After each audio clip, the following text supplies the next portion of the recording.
तर मग मालिकेच्या पुढील काही भागामध्ये आपल्याला जबरदस्त असा ट्विस्ट पाहायला मिळणार आहे, ज्यामध्ये खरं तर आता लोणावळ्याला अधिराज तर गेलेला आहे प्रियासोबत, पण तिथे गेल्यानंतर प्रियाचे सगळे कांड तो कसे आपल्या कॅमेऱ्यामध्ये कैद करणार आहे आणि 101 पुरावे सायली अर्जुनच्या हाती लागल्यानंतर नेमकं प्रियाचा कसा बँड बाजा वाजणार आहे तेच आपण या भागामध्ये पाहणार आहोत.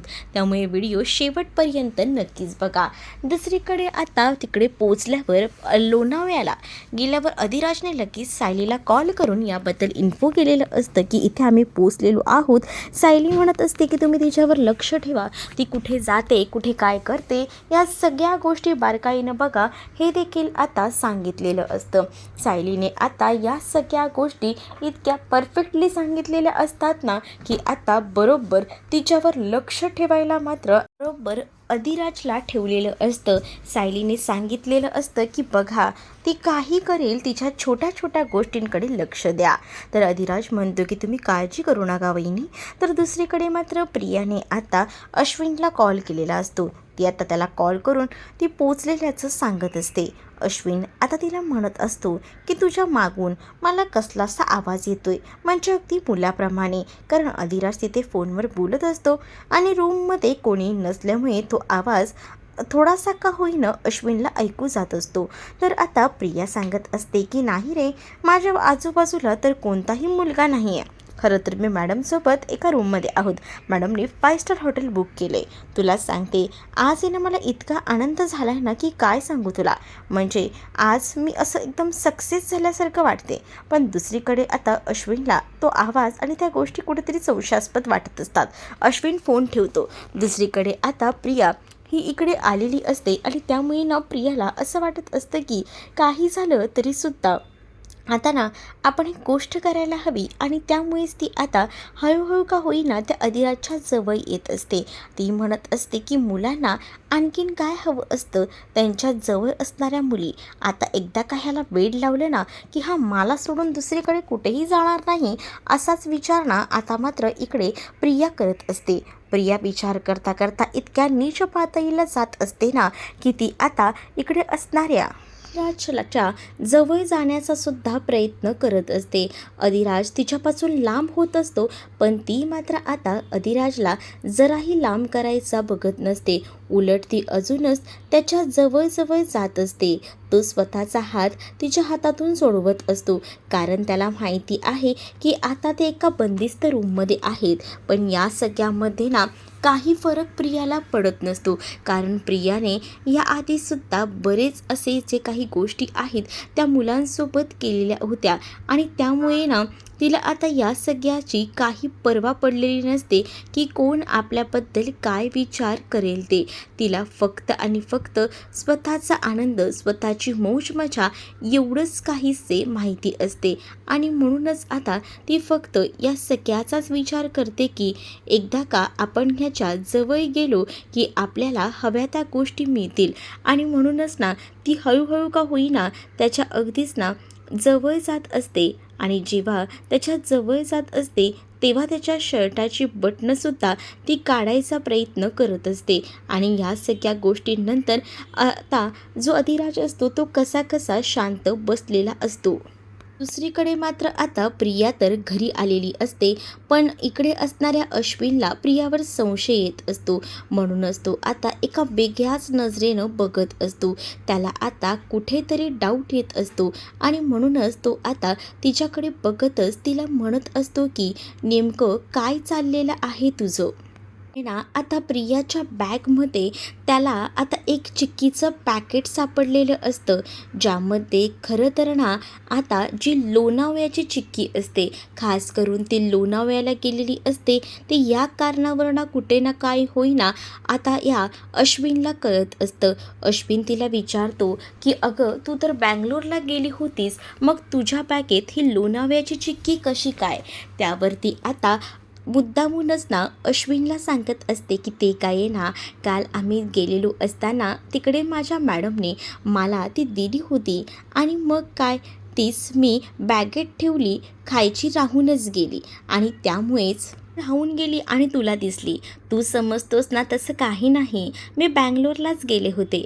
अश्विन, तू पण काय यार, थोड्या थोड्या गोष्टींवर ना आजकाल संशय घ्यायला लागलाय. पण अश्विनचं संशय घेणं हे बरोबर होतं, कारण एक दिवसातच ती बँगलोरला जाऊन पुन्हा आलेली होती आणि त्यामुळे तिचं वागणं, तिचं बोलणं हे कुठेतरी संशयास्पद अश्विनला वाटत होतं आणि म्हणूनच तो आता डायरेक्टच तिला या सगळ्याबद्दल बोलूनही दाखवतो. पण जशी आता अश्विन तिकडनं निघून जातो ना, तसं मात्र आता प्रिया विचार करत असते की खरंच ना, मी थोडक्यात वाचले, नाहीतर आज माझं काय झालं असतं याचा विचारही आता तिला करवत नसतो.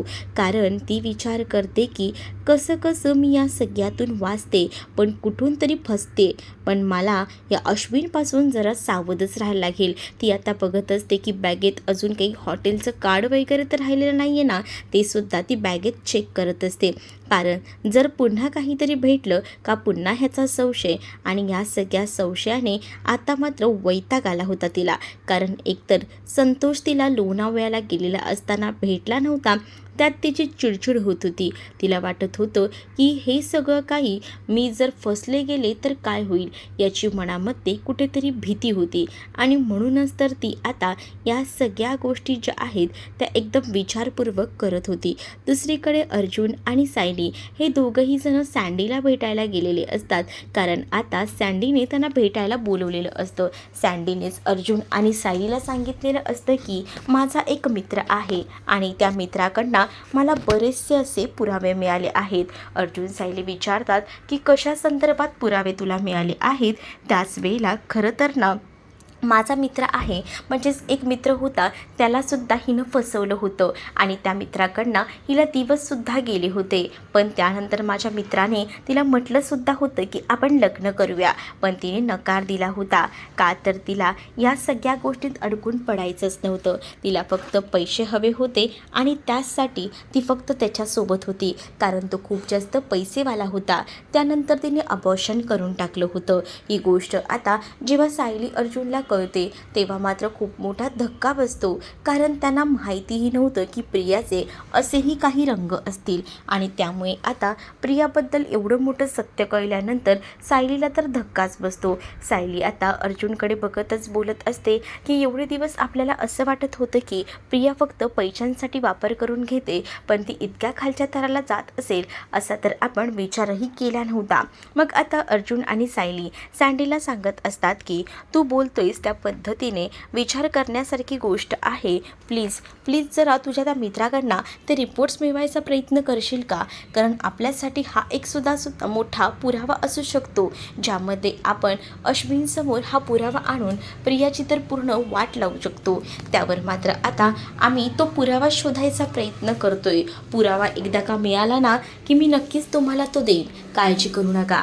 आणि अजून अशाच 2-3 मुलांना सुद्धा तिने फसवले, पण त्यांच्याकडनं तिला काही दिवस गेलेले नव्हते, पण तिने त्या मुलांचे पैसे मात्र खूप लुटलेत, त्याचे ट्रान्झॅक्शनसुद्धा भेटतील असंही आता इकडे असणारा सँडी सायली आणि अर्जुनला सांगत असतो. अर्जुन आणि सायलीला आता खूप जास्त राग येत असतो, कारण प्रिया पैशांसाठी इतक्या खालच्या तराला जात असेल याचा विचार तर कधीच केला नव्हता आणि आज जे काही सत्य कळलेलं होतं त्याच्यामुळे मात्र आता अर्जुनचं डोकं खूपच जास्त एकदम भडकलेला असतो तो. नंतर आता सायली घरी येते. सायली जेव्हा घरी येते तेव्हा दुसऱ्या दिवशी आता सँडीला म्हणत असते की तुम्हाला काही पुरावा मिळाला का. सँडी म्हणत असतो की हो, त्याच्याकडे रिपोर्ट होता आणि तो रिपोर्ट त्याने मला दिलेला आहे. त्याचबरोबर माझ्याकडे अजून बऱ्याच गोष्टी आहेत ज्यामध्ये ट्रान्झॅक्शन डिटेल्स, आतापर्यंत प्रियाला किती पैसे देण्यात आले होते हे सगळंसुद्धा माझ्याकडे डिटेल्स आहेत. तर मग आता इकडे सायली जेव्हा सँडीसोबत बोलत असते ना, तेवढ्यातच नेमकी प्रिया तिथे आलेली असते आणि प्रियाने आता हे बोलणं सायलीचं ऐकलेलं होतं आणि मग आता सायलीला ती म्हणत असते आईने तुला बोलवलं आहे. आता आईने बोलवलं म्हटल्यावर सायली फोन बाजूला ठेवते आणि प्रियाला सांगत असते की आईना सांग मी येतच आहे. आणि असं बोलून तिने आता तिकडनं तिला घालवून द्यायचा प्रयत्न केलेला असतो. पण आता प्रियाने नेमके ते 4 शब्द ऐकलेले असतात की सँडी मला पुरावे प्लीज आणून दे. सँडी म्हटल्याबरोबर आता प्रियाच्या लक्षात येतं की नक्कीच ही माझ्या ओळखीच्या त्या सँडीसोबतच बोलत आहे की काय.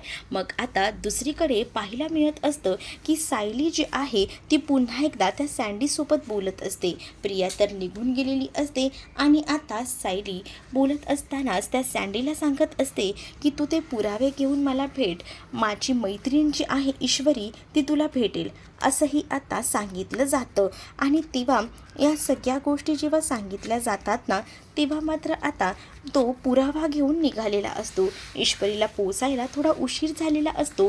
पण प्रियाला आता कळलेलं असतं की सँडी जो आहे तो मात्र प्रियाला मदत करतोय. या गोष्टी आता कळून चुकलेल्या असतात. आणि जेव्हा या सगळ्या गोष्टी कळतात ना तेव्हा मात्र आता प्रिया जी आहे ती थोडा विचार करत असते. प्रिया जेव्हा या सगळ्याचा विचार करते ना तेव्हा मात्र आता प्रियाने सँडीला पकडलेलं असतं आणि सँडीला ती म्हणत असते की तुझी एवढी हिंमत झाली की माझ्याबद्दलचे सगळे पुरावे तू सायलीला देणार आहे. तेव्हा त्याच्या हातामध्ये इन्व्हलप असतं आणि तेव्हा तो म्हणत असतो की हो तू मलाच काय इतर कितीतरी मुलांना फसवलं आहे. मग तुझ्याबद्दलचं खरं रूप यायला नको का समोर? यायला तर हवंच ना. मग तुला काय वाटतंय की तुला असंच सोडून देईन का? नाही तुझे पुरावे तर मी देणारच. इकडे मात्र ती त्याची आता कॉलर धरत असते आणि त्याच्याशी बोलत असते. पण त्याच वेळेला आता ती कॉलर धरत असताना सुद्धा तो मात्र तिला म्हणत असतो की तुला हे सगळं करून काहीसुद्धा मिळणार नाही आहे. कारण मी आता काही झालं तरी तुला हे इन्व्हलप देणार नाही आहे. ती आता त्याच्या हातात ना ते इन्व्हलपसुद्धा खेचायचा प्रयत्न करत असते. कारण आहे ना तिला आता काही झालं तरीसुद्धा सँडीने सायलीला पुरावे देऊ नयेत असंच आता वाटत असतं. आणि यासाठी प्रियाची खूप जास्त घाई गडबड सुरू असते. प्रिया त्याच्या हातात ना ते इन्व्हलप खेचणार तेच आता तिथे ईश्वरी येऊन पोचते. ईश्वरीने येऊन ऐन वेळेला सँडीला आपल्या स्कूटीवर बसायला सांगितलेलं असतं. ईश्वरीने आता स्कूटीवर बसायला सांगितल्याबरोबर सँडी त्या स्कूटीवर बसतो. मग प्रियाच्या हाती काही तो सँडी लागत नाही. प्रियाच्या हाती तो सँडी न लागल्यामुळे मात्र आता इकडे सँडी हा पळालेला असतो. सँडीने ते रिपोर्ट घेऊनच ईश्वरीच्या पाठीमागे तो बसलेला असतो आणि ईश्वरीच्या हातामध्ये तो ते रिपोर्ट देतो. ईश्वरीला पुढे जाऊन काव्यासुद्धा भेटते. काव्याच्या हातात ते रिपोर्ट भेटतात. मग काव्या आणि ईश्वरीने आता सायलीचं हे काम अगदी चोखपणे केलेलं असतं. त्यामुळे आता सायली घरात बसूनसुद्धा एकदम रिलॅक्स असते. म्हणजेच आता प्रियालासुद्धा कळलेलं असतं की सायलीच्या मदतीला बरेच जण आहेत जे की प्रियाला मदत करत आहेत. काव्य आता सायलीला कॉल करून सांगू लागते की आपल्या हातात रिपोर्ट्स लागलेले आहेत. सगळ्या काही पुराव्यांची फाईल माझ्या हातात आहे. मग त्यावर आता सायली म्हणत असते की ठीक आहे तू मला येऊन भेट. एकदम तू डायरेक्टच घरी ये असं देखील सायलीने आता काव्याला सांगितलेलं असतं. आणि काव्य आणि ईश्वरीचे आता सायली आभार मानत असते. कारण या सगळ्यामध्ये खरंच त्यांनी ह्या सगळ्या कठीण प्रसंगात तिची मदत केलेली होती. दुसरीकडे जेव्हा आता काव्य येते ना तेव्हा काव्याने येताना ते रिपोर्ट्स आणलेले असतात. आणि ते रिपोर्ट्स आता काव्या जेव्हा देतील इथे सायलीच्या हातात तेव्हा सायली ते रिपोर्ट्स बघते तर ते अबॉर्शनचे रिपोर्ट्स असतात ज्यामध्ये प्रियाचं नाव ठसठसीत लिहिलेलं असतं. आणि हा पुरावा खूप मोठा असतो सायलीसाठी. मग सायली विचार करते की आता प्रियाला कोणीही वाचवू शकत नाही. आणि काव्या आणि ईश्वरीचे ती आता आभार म्हणत असते की तुमच्यामुळे हे सगळं शक्य झाले. नाहीतर मला या गोष्टी शक्य झाल्या नव्हत्या. त्यावर खरं तर ना आम्हाला या गोष्टी कळल्याही नसत्या.